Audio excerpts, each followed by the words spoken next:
Hey everybody, this is Kohdok here, and it's time for another review by our good old friends Moose. This time we're going to be going over microchargers. You might remember that I did a video about microchargers a while back, and how I mentioned they were part of a slew of all these various micro-machine-ish toys that had come out that year. Well, it seems that microchargers was kind of the victor in that fight, as the microcharger systems are still receiving some toys for them. I mean, I'm still seeing some nanospeed here and there, but I think it's mostly just unsold product at this point. Anyway, Microchargers has put out a new type called the Light Racers. Light Racers are a little bit slower than stunt types, a little bit faster than racing types, but their unique feature is that they have a pair of LED lights in the middle that light up as they race around. This makes it a bit easier to follow the cars as they go around the track.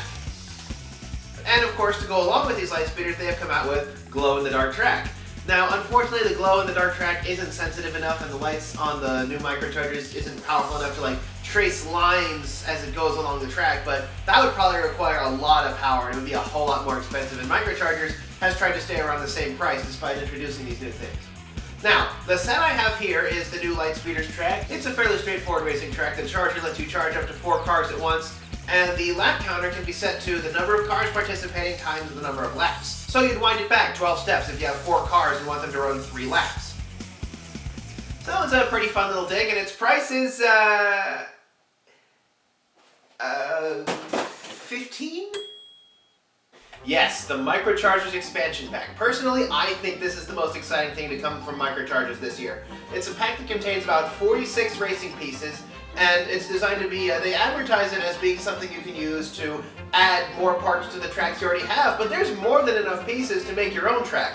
I made this track using almost all of the pieces.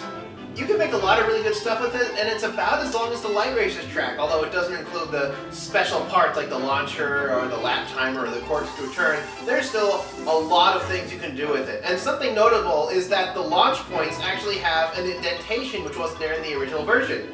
This is actually so that you can plug in the launcher flush to make it a bit easier to launch the car in. But you know, if you get this track plus a starter set, which comes with the launcher and 1 car, you're saving $15 versus the Light Racers track, and that's a pretty incredible amount of savings. Or if you already have a fair collection, then just this can be combined with any track you already have, or if you don't have any track already, you can just get this. It's a fair amount cheaper than a lot of the track sets they put out there, this expansion set, so I really like it. It's a great standalone set. What I really kind of hope they do is that they maybe do some really short track parts that string it out so that I can use these junction parts to fuse into one better, because if you can tell, it kind of moves a bit lopsided up in this direction. So that's the Microchargers Light Racers track and the expansion set. They're both fairly exciting additions to the Microchargers line, and a lot of them should be available near you. So until next time, this is Kohdok signing off.